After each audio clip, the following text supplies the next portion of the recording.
जंगल का एक भी कोना छूटा नहीं चाहिए, अंदर तक छान मारो। शायद अगर मर चुका है तो उसकी लाश यहीं कहीं जंगल में होनी चाहिए। मुझे रावत फैमिली कुछ ठीक नहीं लगती।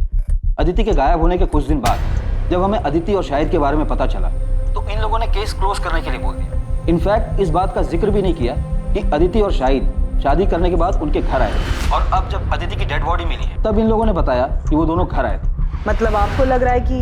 हाँ, शक है। उस दिन शायद मामला हद से ज्यादा बिगड़ गया हो, कहासुनी भी हुई हो। वैसे भी अदिति की फैमिली काफी कट्टर ख्यालत की, खासकर उसके ताऊ जी जगमोहन रावत।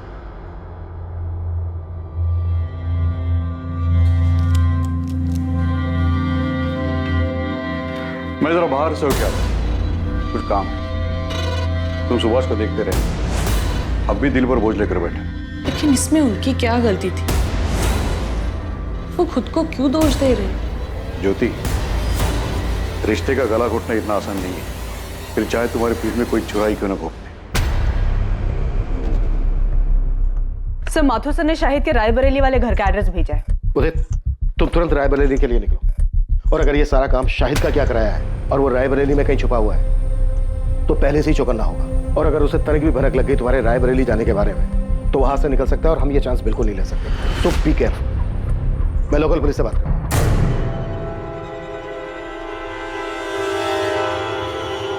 अम्मी, आप मानिए या ना मानिए, लेकिन सच यही है कि आपकी जिद की वजह से मैंने नुसरत से निकाह किया। हमारे बीच में प्यार जैसा कुछ था ही नहीं, तो ऐसे निकाह का क्या फायदा जहाँ दो इंसान खुशी ना हो। बस, नुसरत के खिलाफ मैं कुछ नहीं सुनूंगी। अम्मी, मैं चुप कर, बेहया कहीं की, कैसी बेशर्म लड़की है।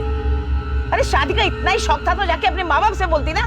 जवान है, सुंदर है, और कौन सी तेरी उम्र निकली जा रही है जो तूने मेरे शादीशुदा बेटे को फंसा लिया। अम्मी, ये लड़की अपने घर के ऐशो आराम को छोड़कर मेरे साथ आई क्योंकि मुझसे सच्चा प्यार करती है ये, और मेरे लिए बहुत मायने रखता है। शाहिद, मैं आपके लिए कोई मायने नहीं रखती। बस नुसरत, इस बेगैरत के लिए आंसू बहाने की कोई जरूरत नहीं है। शाहिद, आज तुझे फैसला करना होगा। या तो इस लड़की को छोड़कर तू इस घर में हमेशा के लिए वापस आ जा, या इस घर को छोड़ दिया। अम्मी, चल, आपकी जबरदस्ती की वजह से मैंने नुसरत से निकाह किया। हमारे बीच में प्यार जैसा कुछ था ही नहीं।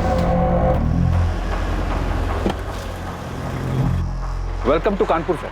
प्रोफेसर विनीत को हमने उठा लिया। वो यहाँ फिलहाल लॉकअप में बंद, लेकिन इज्जत और नौकरी जाने के बाद भी इसकी सनक बरकरार है। चलो देखते हैं शेक्सपियर के अलावा और कौन सा ड्रामा रचने की फ्राक में। एक कप और मिलेगी, लंच भी मिलेगा, लेकिन उससे पहले तुम्हें हमारे सवालों के जवाब देने होंगे। वैसे आप कौन हैं? Inspector Abhijit Sharma, Noida police. अदिति की डेड बॉडी आपको मिली थी? हाँ। क्या लगता है आपको अदिति को उसी टैक्सी ड्राइवर ने मारा है जिसके साथ वो आती जाती थी? केस को काफी क्लोजली फॉलो कर रहा हूं, जिसकी वजह से मेरा सब कुछ खत्म हो गया। उसे एंड तक फॉलो करना तो बनता है ना। वैसे पता है, अब सोचता हूं ना तो महसूस कर पाता हूं कैसा लगा होगा ओथेलो को सब कुछ खोने के बाद। फिर तो तुम्हें यह भी पता होगा ओथेलो का सब कुछ खोने का रीजन वो खुद था। जिद और इनसिक्योरिटी में आकर खुद उसने अपने प्यार को मार डाला। वाह सर, आपने ओथेलो पढ़ा है? अच्छा ये बताइए, आपका सबसे पसंदीदा कैरेक्टर कौन सा है? अपना ये ड्रामा बंद कर दे प्रोफेसर, ये पुलिस स्टेशन है, कोई स्टेज नहीं। All world is a stage, all men and women are merely players. ये पूरी दुनिया एक रंगमंच है और हम सब इसकी कठपुतली हैं। कोई मरता नहीं, कोई मारता भी नहीं है। बस जब जिसकी जरूरत खत्म हो जाती है उसे इस रंगमंच से अलविदा लेना पड़ता है। अदिति शाहिद से प्यार करती थी, भाग गई थी उसके साथ। ये जानने के बाद अपनी जिंदगी में तुम्हें उसकी जरूरत तो रही नहीं होगी, तो क्या तुमने उन दोनों की जिंदगी को रंगमंच से अलविदा कर दिया? शाहिद उस लड़की अदिति को लेकर यहाँ आया था, लेकिन मैंने उन्हें दरवाजे से लौटा दिया, घर के अंदर भी नहीं ली। उसके बाद दोनों कहाँ गए मुझे नहीं पता। ये कौन है? ये असलम है, नुसरत का भाई। ठीक है, फिर भी हमें आपके घर की तलाशी लेनी होगी। देखिए साहब, शाहिद घर पर नहीं और पूरा गांव जानता है कि रुखसार कभी झूठ नहीं बोलती। उसके बाद भी अगर आपको अंदर जाना है तो वारंट लाइए। देखिए रुखसार जी, मामला बहुत संगीन है। नोएडा के जंगल में अदिति की लाश मिली हमें। सिर्फ अदिति की लाश मिली, शाहिद की नहीं? क्यों, मिलनी चाहिए थी। असलम, क्या बकवास कर रहे हो? अरे मैं तो सिर्फ ऐसे ही पूछ रहा हूँ, वो दोनों साथ में गए थे इसलिए। साहब, शाहिद कहाँ है? हम वही तो पता लगाने की कोशिश कर रहे हैं। अब या तो शायद अदिति को मार के गायब हुआ है या फिर शायद वो खुद भी जिंदा नहीं है।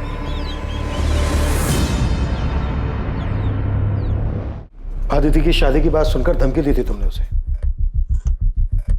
कि वो सिर्फ तुम्हारी है, लेकिन फिर जब तुम्हें पता चला कि अदिति पहले से ही एक मामूली से टैक्सी ड्राइवर शाहिद से शादी कर चुकी है तो बहुत गुस्सा आया होगा तुम्हें, बहुत चोट पहुंची हो, क्योंकि एक मामूली सा टैक्सी ड्राइवर तुम्हारी जगह जो ले चुका था।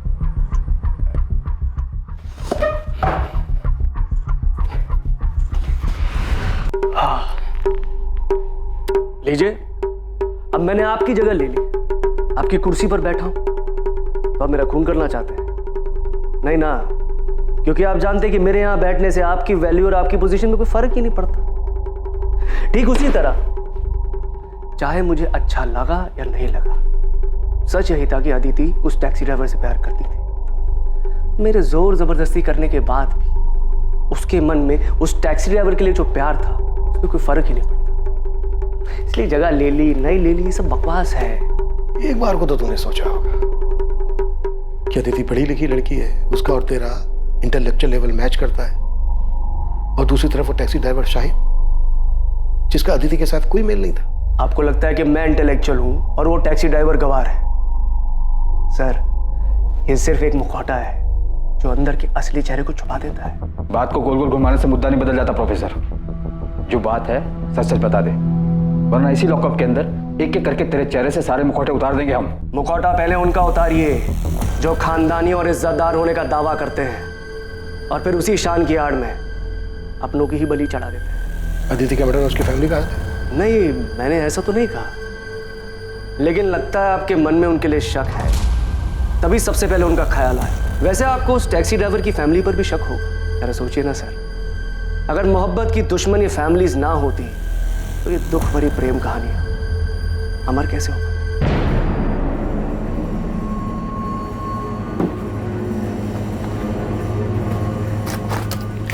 सुनिए, खाना लग गया है। हाँ, इतने पैसे? वो ऑफिस में एक एम्प्लॉय की माँ हॉस्पिटल में एडमिट है, उसकी मदद के लिए।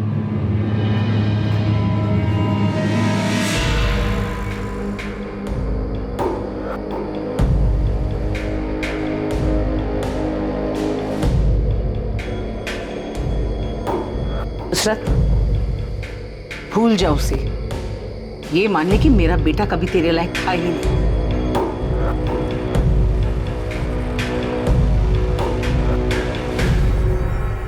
साहब, मेरा भाई असलम दिल का बहुत अच्छा है, उसने कभी किसी का बुरा नहीं चाहा, लेकिन शाहिद की दूसरी निकाह की बात सुनकर वो बहुत गुस्सा हुआ था। शायद इतने गुस्से में मैंने उसे पहले कभी नहीं देखा। आपा, मैं बता दे रहा हूँ, मैं उसे नहीं छोड़ूंगा।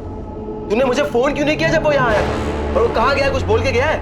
नहीं। शायद वापस से कानपुर गया होगा, वहाँ का पता है मेरे पास। अभी जाके मालूम करता हूँ और उसका ऐसा बुरा हाल करूंगा, उसको और उस बेगैरत लड़की दोनों को तुझे धोखा देने की ऐसी सजा दूंगा ना आपा, तू देख। असलम, ये क्या कह रहे हो तुम ऐसा कुछ नहीं करोगे? छोड़ आपा। असलम, वादा करूंगी तुम शाहिद को कुछ नहीं करोगे। असलम, मैंने अपने भाई को गुस्से में आपा खोते हुए पहले भी देखा है। शाहिद पे तो वो बहुत ज्यादा गुस्सा था, यहाँ तक कि उसे सबक सिखाने के लिए वो कानपुर भी गया था। सर, शाहिद के कॉल रिकॉर्ड्स और फोन लोकेशन स्कैन किए। 8 सितंबर के बाद से उसका फोन स्विच ऑफ आ रहा था, लेकिन अजीब बात यह है कि 12 सितंबर की सुबह उसका फोन फिर से स्विच ऑन किया गया, जिसकी फोन लोकेशन नोएडा की, और उसके बाद चंद मिनटों बाद ही उसका फोन फिर से स्विच ऑफ किया गया। उसके बाद से अभी भी ऑफ आ रहा है। अदिति का मर्डर हुआ था 11 सितंबर की रात को, तो मर्डर के बाद शाहिद का फोन क्यों ऑन हुआ होगा? तो कहीं प्रोफेसर विनीत का इशारा सही तो नहीं था? मतलब शाहिद और अदिति किसी मुसीबत में थे, शायद किसी की गिरफ्त में, जहां पर अदिति का मर्डर हुआ, और शाहिद किसी तरह से अपनी जान बचाकर भागा और उसने अपनी जान बचाने के लिए फोन ऑन किया होगा। लेकिन इसके पहले कि शाहिद कॉल करता वो पकड़ा गया, और इसकी वजह से उसका फोन अभी तक बंद आ रहा है। ये काम अदिति के ताऊ जगमोहन या फिर शाहिद के साले असलम का हो सकता है। एक बात समझ में नहीं आ रही है, अदिति और शाहिद कहीं भी जा सकते थे, लेकिन ये नोएडा ही क्यों है? क्या नोएडा में इनका कोई है?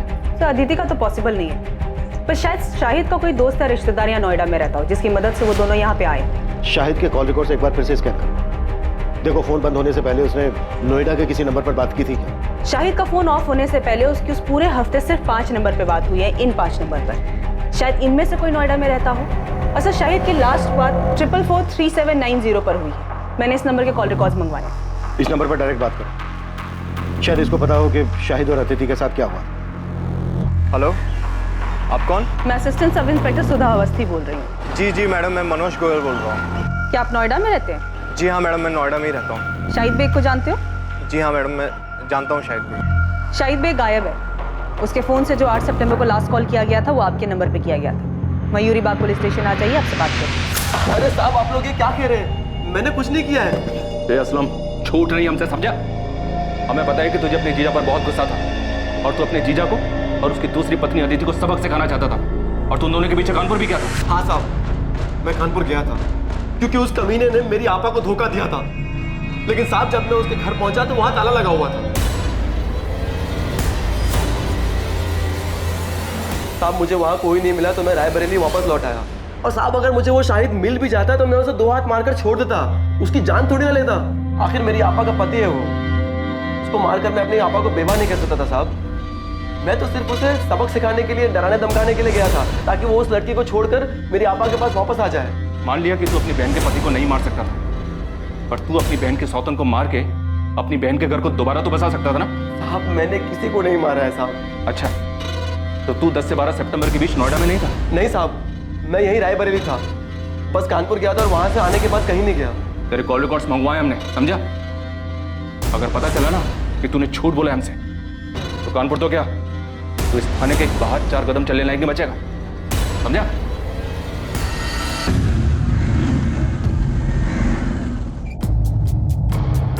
सर, मैं भी रायबरेली से ही हूँ। नोएडा में पिछले 8 सालों से रह रहा हूँ। शायद मेरे बचपन का दोस्त है। क्या तुम ये भी जानते हो कि शाहिद एक लड़की के साथ भाग कर यहाँ नोएडा आया था? जी सर, जानता था। और ये भी जानता हूँ कि उस लड़की का नाम अदिति है। 12 सितंबर को हमें अदिति की डेड बॉडी। क्या डेड बॉडी? शाहिद का डर सही नहीं। शाहिद अदिति के साथ ऐसा नहीं कर सकता। वो दोनों एक दूसरे से बहुत प्यार करते थे। उन दोनों ने शादी भी की थी, पर उनके घर वालों ने मानने से इनकार कर दिया, तो उसने मुझे फोन किया। उसे कुछ पैसे और रहने के लिए जगह चाहिए थी। देख, अभी मेरे पास ना सिर्फ 5000 रुपए है। मैं तेरे अकाउंट में ट्रांसफर कर रहा हूँ। तुम दोनों टिकट कराओ और इधर नोएडा आ जाओ। बाकी इधर मिलकर सोचते हैं, ठीक है? देख, अगर तू कह रहा है ना कि अदिति के घर वाले कुछ भी कर सकते हैं, तो तेरा कानपुर छोड़ने का फैसला बिल्कुल सही है। मैं अदिति को कुछ नहीं होने दे सकता। मैं बस जल्दी से नोएडा की ट्रेन पकड़ के आ रहा हूँ। अब हमें कानपुर या रायबरेली में रहने में डर लग रहा है। सर, शाहिद मेरे पास यहाँ नोएडा आ गया था। तो 2 दिन शाहिद यहाँ नोएडा में तुम्हारे पास तुम्हारे घर पे रुका था? हाँ सर, मैंने इंतज़ाम किया था। वैसे मैं एक छोटा मोटा स्टेट एजेंट हूँ सर। सेक्टर 49 में एक फ्लैट मेरे पास खाली पड़ा था, उसकी चाबी मेरे पास ही थी। वो फ्लैट मुझे किराए पे चढ़ा, तो मैंने शाहिद और अदिति को वहाँ रहने दिया।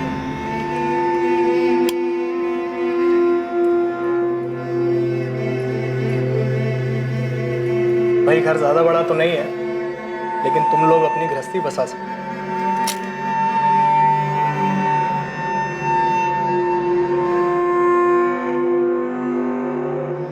घर बड़ा नहीं, इंसान का दिल बड़ा होना चाहिए, जैसे कि आपका है। Thank you so much Manoj भैया। ये बात शायद 8 सितंबर की हो। वो दोनों बहुत खुश थे। मैं चाबी देके वहाँ से निकल गया और शाहिद ने मुझे बताया था कि वो अपना फ़ोन ऑफ रखेगा, तो मेरी इस बीच उससे कोई बात नहीं। 2 दिन बाद 10 तारीख को जब मुझे वक्त मिला तो मैं उनका हाल चाल लेने के लिए वहाँ पहुँचा।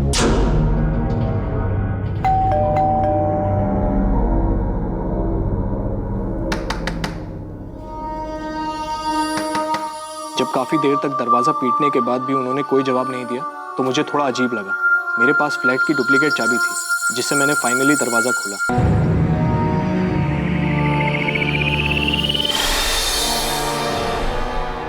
लेकिन अंदर का नज़ारा देखकर मैं हैरान रह गया।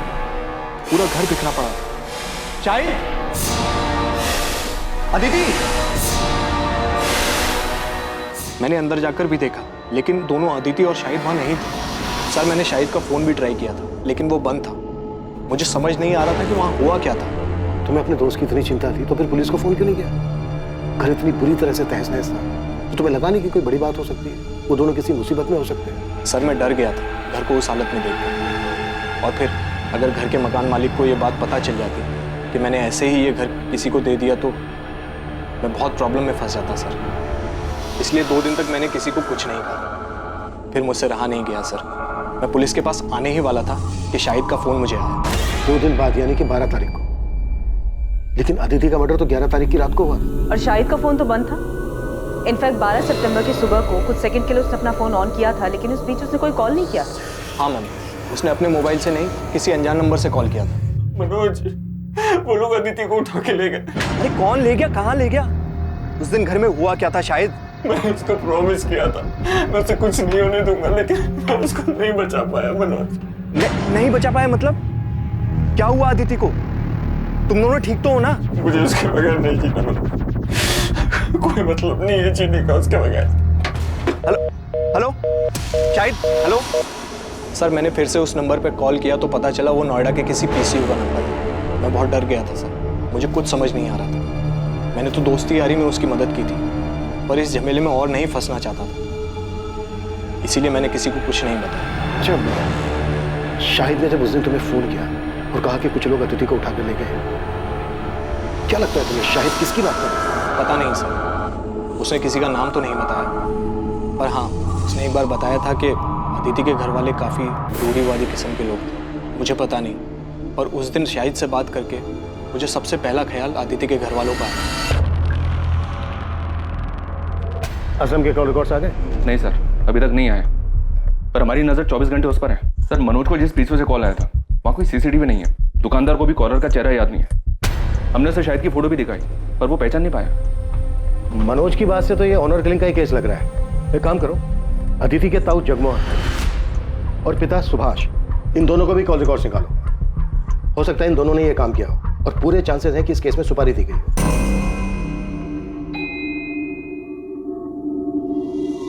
कहीं जा रही हो?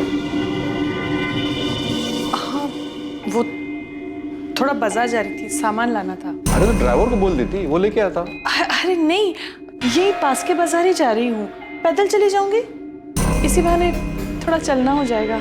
चलती हूँ।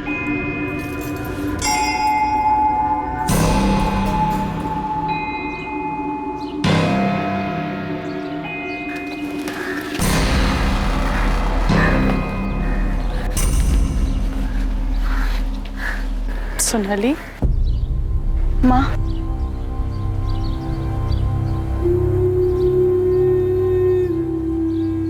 सोनाली, तुझे ये जगह याद है?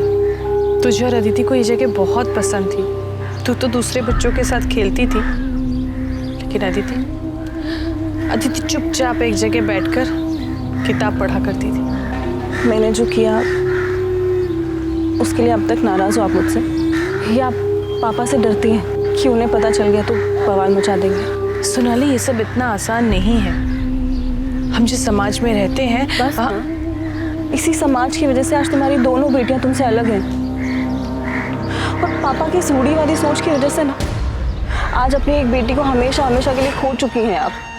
घर में अगर कम से कम आपने अदिति को समझने की कोशिश की होती ना, तो इस तरह घर से भागी नहीं होती। शायद उसके अकेलेपन का सहारा इसीलिए बन पाया क्योंकि हम लोग, उसका परिवार उसको समझ ही नहीं पाए, और इन्हीं सभी बंदिशों की वजह से उसने ये बगावत की थी। लेकिन इस बगावत का क्या फायदा? आखिर सजा तो उसे ही भुगतनी पड़ी ना। इसका मतलब अदिति की मौत उसकी बगावत की सजा थी। माँ, मुझे सच सच बता, क्या अदिति को मरवाने में पापा का हाथ था? मुझे नहीं पता सोनाली, और सच पूछो तो मैं जानना भी नहीं चाहती। इसका क्या मतलब है माँ? आप कुछ जानती हैं? अदिति की मौत के बारे में आप कुछ जानती हैं?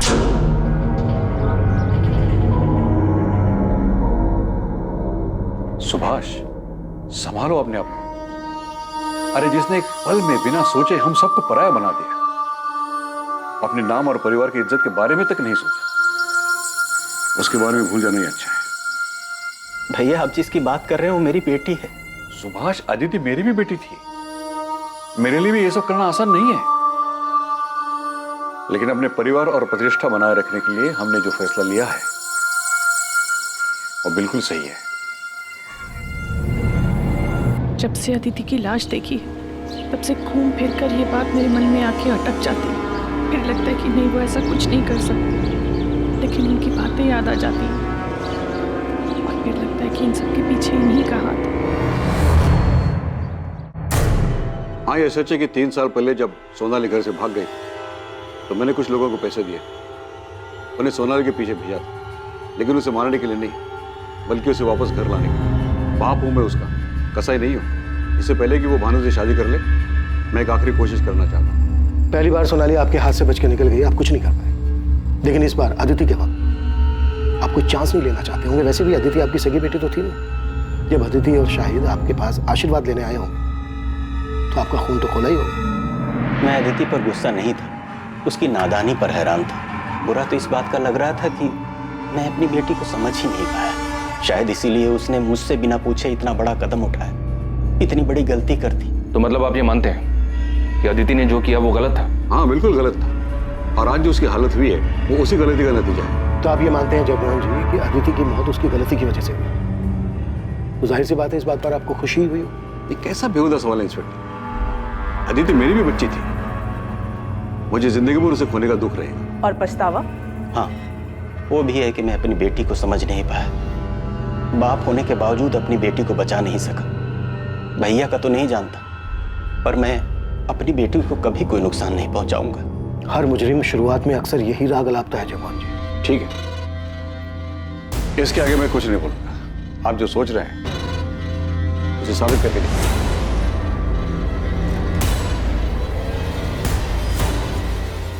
पॉसिबल है अदिति के ताऊ जगमोहन ने ही अदिति और शाहिद दोनों की सुपारी दी। बड़े लोग हैं सर, इतना तो पक्का है कि खुद के हाथ गंदे नहीं किए होंगे। जैसे सोनाली के वक्त गुंडे भेजे थे, शायद इस बार भी किसी को सुपारी दी हो। खबरी नेटवर्क को एक्टिव करते हैं। नोएडा और कानपुर, इन दोनों जगह के हिस्ट्री शीटर्स को स्कैन करने के लिए बोलते हैं। अगर इन दोनों में से किसी भी जगह से सुपारी निकली होगी तो पता चल जाए।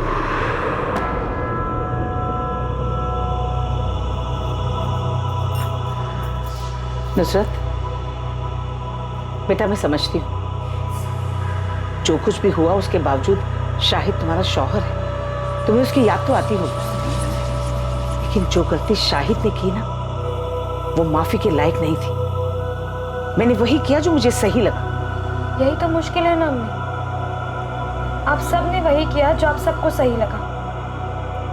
आपको सही लगा तो आपने शाहिद की मर्जी के बगैर उनका निकाह हमसे करवा दिया। शाहिद को सही लगा तो उन्होंने मुझे बिना बताए अपना जीवन साथी चुना। आपको सही लगा तो आपने उनको घर से निकाल दिया। असलम को सही लगा तो उन्होंने, इन सब में मैंने तो अपना सब कुछ खो दिया ना। ना आज मेरे पास शौहर है, ना आज मेरे पास औलाद है। अरे मुझे तो ये तक भी नहीं पता कि शायद जिंदा है या नहीं। अम्मी, अगर आज तक अब सब कुछ सही करती आई तो मेरे साथ गलत कैसे हो गया? कुछ समझ में नहीं आ रहा है। इतने सारे सस्पेक्ट्स हैं पर किसी के खिलाफ भी कोई पुख्ता सबूत नहीं मिल रहा है। सर, अदिति के ताऊ जगमोहन रावत, पिता सुभाष रावत और प्रोफेसर विनीत अग्रवाल, इन सबके कॉल रिकॉर्ड स्कैन किए, सब क्लियर है सर। पर ये असलम के कॉल रिकॉर्ड में से गड़बड़ दिखाई दे रहा है। 10 और 11 सितंबर को इसका फोन स्विच ऑफ था। उसे अदिति और शाहिद के नोएडा जाने के बारे में खबर मिल गई होगी। उसने इन दोनों का पीछा किया होगा और मौका देखते ही मर्डर कर दिया होगा, और इस दौरान जानबूझकर अपना मोबाइल फोन बंद रखा होगा ताकि उसकी लोकेशन किसी को पता ना चल पाए। तो शाहिद का दोस्त मनोज गोयल, जिसने शाहिद और अदिति को लास्ट टाइम देखा था, वो भी रायबरेली से है। सर, शायद मनोज भी असलम को जानता हो, उसे आइडिया हो कि असलम नोएडा आया था या नहीं। बात करो मनोज। और मैं असलम को उठाता हूँ सर। पता नहीं क्यों मुझे ऐसा लग रहा है कि हम कोई लिंक मिस कर रहे हैं। कुछ तो है जो सही नहीं बैठ रहा है कि अदिति का कातिल खेल खेल रहा है हमारे साथ। है हिम्मत मुझ में पर उम्मीद थोड़ी कम, कर दे दो तुम साथ तो साथ उड़ जाएं हम। Very nice, it's actually very nice. एक काम करना, अपने इस असाइनमेंट का एंड तुम इसी पोएम से करना। इनफैक्ट तुम ये पोएम पूरी क्लास के सामने सुनाओगे। नहीं नहीं सर, अब आपके सामने बोल लिया पर सबके सामने नहीं बोल पाऊंगी। अरे क्या हुआ, जैसे मेरे सामने बोला वैसे सबके सामने बोलना। डोंट गेट स्कैर्ड, मैं हूं ना। आपकी बात अलग है सर, आप शायद ऐसे इकलौते इंसान हैं जिसके सामने मैं ऐसे पोएम सुना पाई। क्योंकि मैं आपके साथ बहुत कंफर्टेबल फील करती हूँ। झूठ झूठ बोला था तुमने। मैं इकलौता नहीं था, कोई और भी था।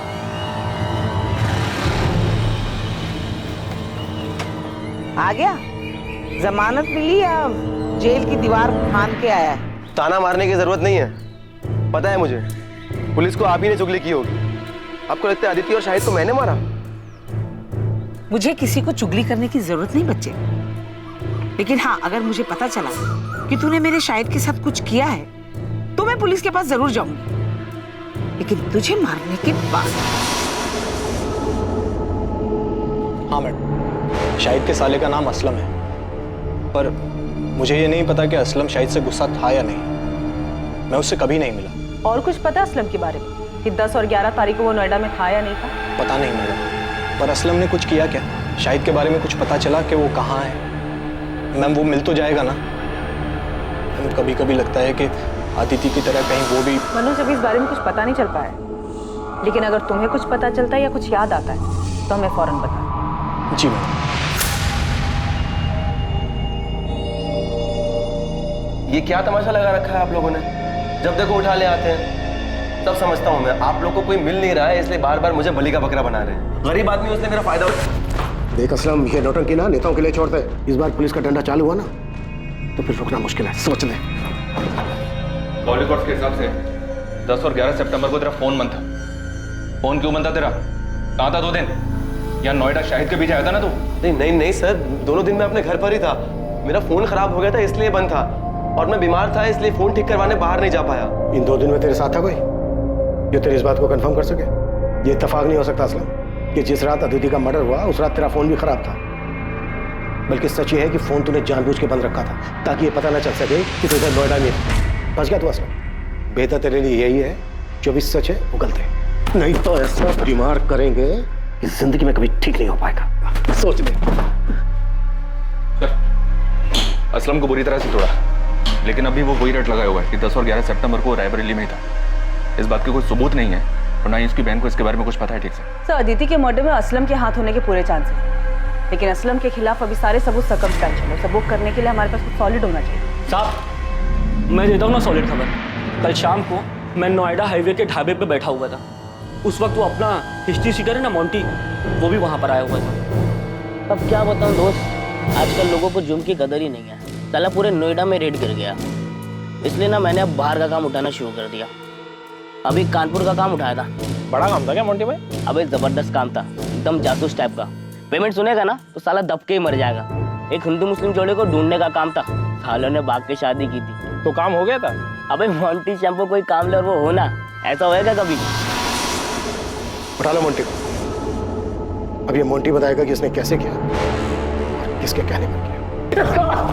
चल बोल, वो हिंदू मुस्लिम जोड़ा कौन है और उनका पता लगाने के लिए तुझे किसने भेजा था? बोल। अबे बोल। बाल नहीं साहब, सब बाल छोड़ दो साहब, प्लीज बाल छोड़ दो। आजकल फैशन में है बिना बाल वाले हीरो की फिल्म में ज्यादा हिट हो। चल बेटा, तुझे डायरेक्ट हीरो बनाता है। यादव, जरा कैंची तो लेकर। सब बाल नहीं साहब, सब बताता हूँ मैं बताता हूँ। सब लड़की का नाम अदिति रावत और लड़के का नाम शाहिद बेग था। उनको ढूंढने का काम मिला था साहब। मैंने यूपी, दिल्ली, नोएडा हर जगह अपने लड़के घुमाए, लेकिन साहब उनका कुछ नहीं पता चल पाया साहब। अबे ओए, नौटंकी बंद कर, समझा? अभी सच सच बोल, शाहिद की लाश कहाँ है और उनके लिए सुपारी किसने दी? जगमोहन रावत ने या असलम ने?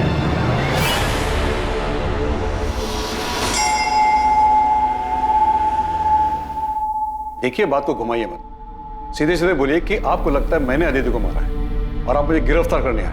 हम आपको नहीं, आपके भाई को गिरफ्तार करने आए।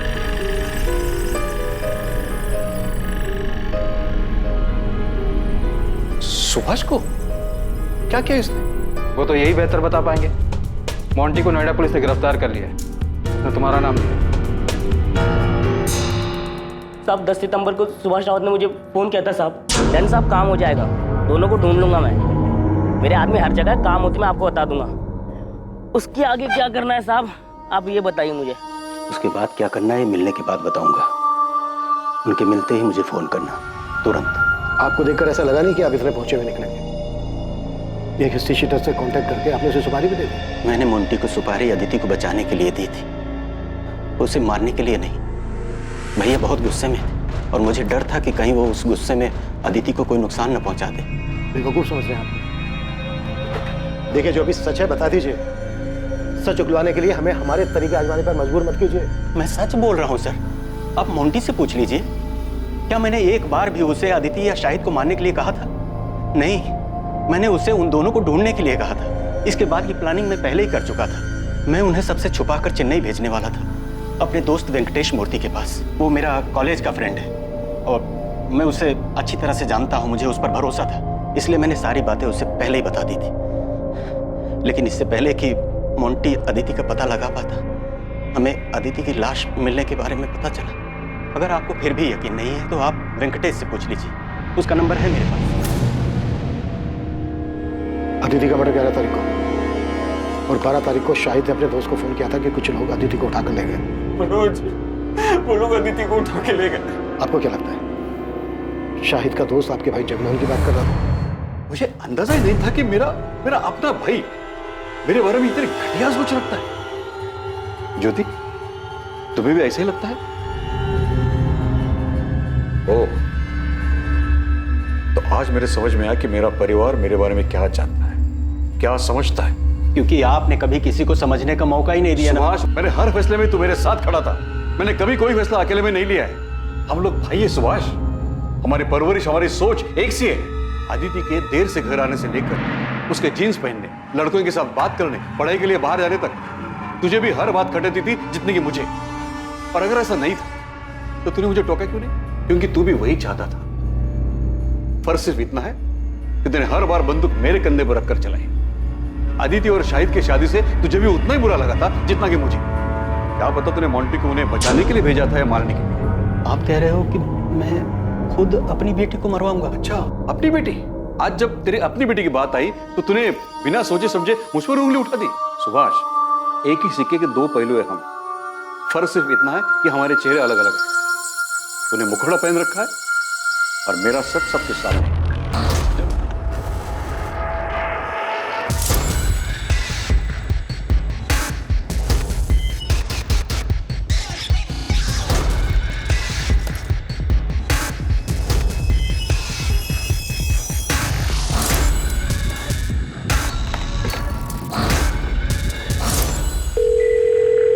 हेलो, एक टेम्पो का नंबर भेज रही हूँ, उसके ओनर की डिटेल चाहिए मुझे तुरंत।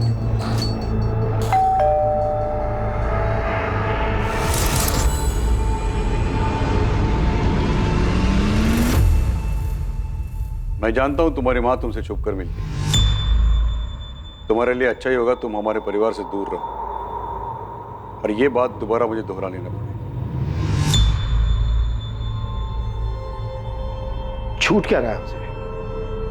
असलम भी कुछ नहीं बोल रहा है, उसके खिलाफ भी कुछ नहीं मिल रहा है, बाकी सबके कॉल रिकॉर्ड्स भी क्लीन है। चोरी किए गए गहनों के बारे में भी अभी तक कोई इन्फॉर्मेशन नहीं मिली है।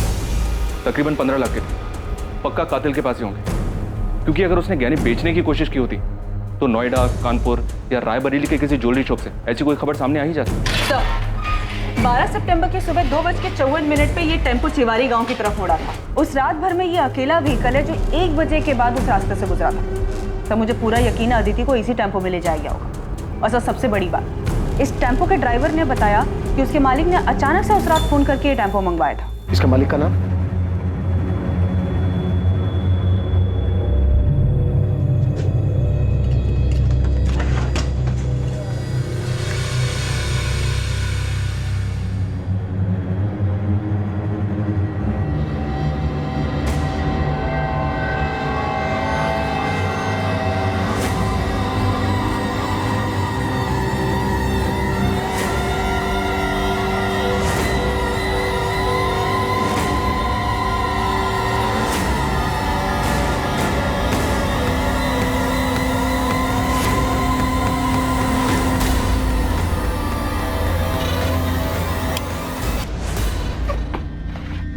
अरे अरे अरे अरे, दुल्हन क्यों बन रहा है?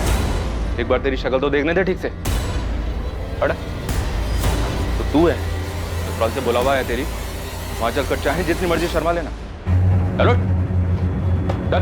सर, ये अदिति की ज्वेलरी लग रही है। साहब मैंने कुछ नहीं किया साहब। अबे चुप। वो टेम्पो मिल गया हमें जिसमें तू अदिति की लाश को लेकर गया था जंगल में। अभी सीधी तरह से ये बोल, शाहिद की लाश को कहां ठिकाने लगाया तूने? ए रुक, कौन है तू? रुक जा। पकड़ो इसे। ए,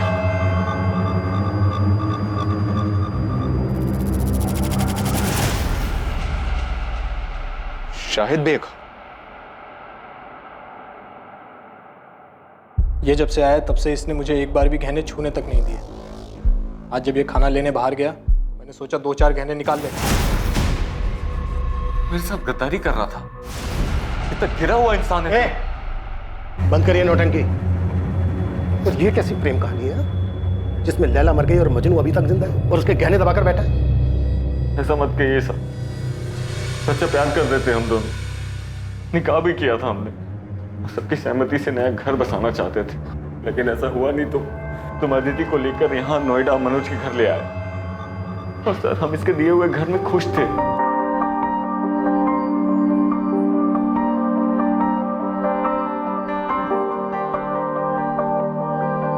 खुश तो हो ना तुम? मैं बहुत खुश हूँ। हम दोनों साथ हैं, यही काफी है। क्या बन रहा है भाई खाने में? मैं बस रोटियां बना रही हूँ, आप दोनों खाने बैठ जाइए। खुश तो हो ना तुम दोनों यहाँ? हाँ यार, तेरी वजह से कम हम दोनों के सर के ऊपर छत तो है, वरना पता नहीं हम दोनों कहाँ कहाँ भटकते रहते हैं। मैं प्लेट लगाता हूँ।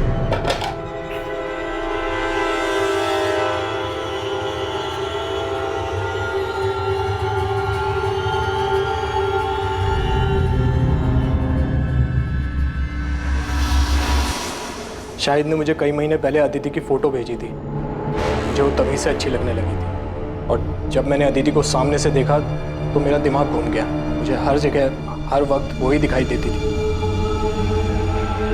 बस एक बार उसे पूरी तरह से पाना चाहता था। उसे सामने से देखकर बहुत बेचैन हो गया था मैं।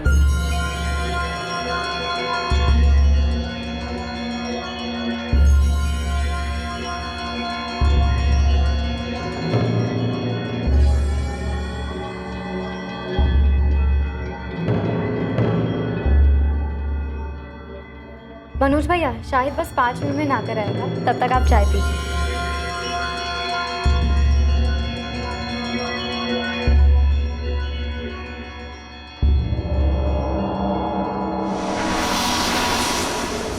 साहब इस कमीने के मन में क्या चल रहा था मुझे जरा भी अंदाजा नहीं। रागे, मैं अदिति से अकेले में मिलना चाहता था, उसे एक बार छूना चाहता था। इसीलिए मैंने एक नौकरी के इंटरव्यू के बहाने इसे घर से दूर भेज दिया और खुद अदिति के पास चला गया।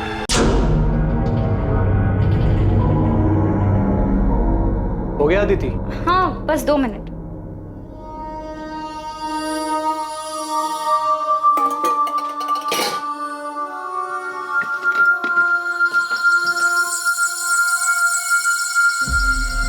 भैया आप वहाँ जाकर बैठिए ना, मैं चाय लाती हूँ। भैया क्यों बोल रही हो यार? नहीं, मैं तुम्हारा भैया हूँ ना तुम मेरी भाभी। बात तो शाहिद भी नहीं है। ये क्या कर रहे हैं आप? वही जो शाहिद करता है। दूर रहिए, नहीं होगा। देखिए, आप मुझसे दूर रहिए वरना ठीक नहीं होगा। शादीशुदा शाहिद में ऐसा क्या है जो मुझ में नहीं है? मुझे क्यों मना कर रही है? पागल तो नहीं हो गए? अब जाइए यहाँ से।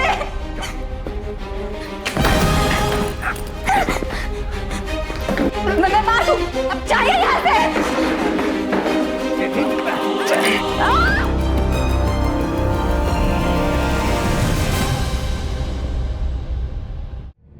साहब तब तक भी मुझे नहीं मालूम था कि इसके दिमाग में क्या चल रहा है, लेकिन उस दिन जब मैं घर वापस आया तब मुझे पता चला कि कितना बड़ा कमीना है ये। अदिति, अदिति, अदिति! क्या किया तूने? शाहिद शांत हो जा भाई, देख गलती हो गई यार, बहक गया था। बहक गया था? चल मेरी बीवी थी वो, प्यार करता था मैं उससे, छोड़ूंगा नहीं तुझे। शाहिद चल, बोला यार गलती हो गई।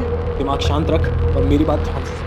देख रोग आकर अगर तूने ये ड्रामा किया ना तो देख हम दोनों फंसे और मैं बोल दूंगा कि इस कत्ल में तू भी शामिल है और अदिति के घर वाले तुरंत मान जाएंगे। इसलिए हमारे लिए अच्छा यही होगा कि इस मामले को यहीं दबा दे। तुझे क्या लगता है तेरे बहकावे में मैं आ जाऊंगा। तेरा सच में दिमाग खराब हो गया है? देख शाहिद भाई, मेरी बात सुन यार, हम सालों पुराने दोस्त हैं यार, एक लड़की के चक्कर में अपनी दोस्ती खराब करेंगे? अरे ये तो गई, वापस नहीं आएगी। इसके जैसी हजारों लड़कियां तुझे मिली। तुझे नई जिंदगी शुरू करनी थी ना, रायबरेली से बाहर निकलना था। मैं भी तेरे साथ चलूंगा, मेरे पास पूरा प्लान है और हमारे पास इसके गहने भी हैं यार। हम दोनों की लाइफ सेट हो जाएगी, समझ रहा है मेरी बात? जिस लड़की ने तेरे लिए अपना घर छोड़ा, परिवार छोड़ा, ऐशो आराम छोड़ा, कुछ नहीं देखा तेरे सामने, उस लड़की की मौत से तू 5 मिनट में उम्र गया। ये प्यार था तेरा अदिति के लिए? क्या करता सर, आप ही बताइए। अदिति तो मर गई थी, वापस नहीं आने वाली, इसलिए मनोज जैसा कहता रहा मैं वो करता रहा।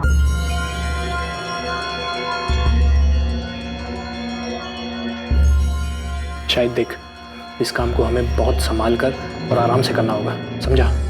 इसकी लाश को ना इसमें डालकर ले जाएंगे, लेकिन अभी नहीं, देर रात को। मैं टेम्पो का जुगाड़ करता हूँ। मेरी दुकान में एक आदमी काम करता है जिसके पास पुराना टेम्पो है। अदिति की लाश को ठिकाने लगाने के बाद तू अपना फ़ोन ऑफ कर देना और फिर 2 दिन बाद अपना फ़ोन ऑन करना, सिर्फ कुछ सेकंड के लिए।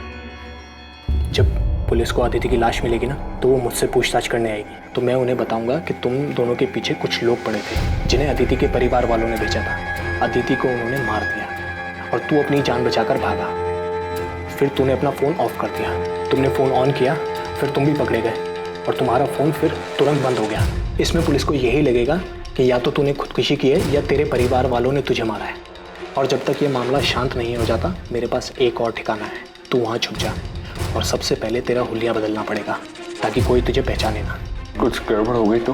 मुझ पे भरोसा रख। ये मामला शांत हो जाने के बाद तेरे पास जो अदिति के गहने हैं ना, हम उसे बेच देंगे, बहुत पैसे मिलेंगे यार, अपनी लाइफ सेट हो जाएगी। चल, लाश को बोरी में डालते हैं और रात को 1 बजे निकलेंगे, समझा?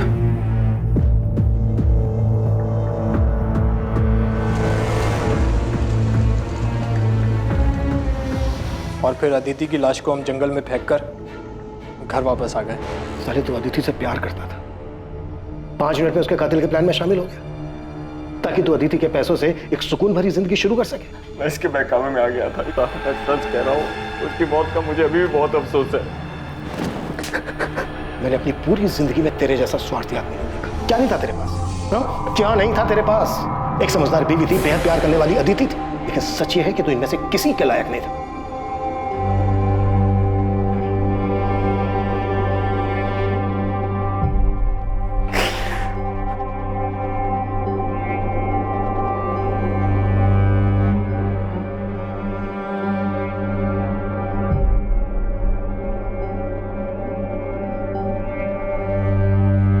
तमन्ना उड़ जाऊं नीले गगन में, पर कैसे उड़ूं, बंदिशें हैं इन परों में। है कांटों की दीवार रोके मुझे, ये प्रतिष्ठा की परछाई टोके मुझे।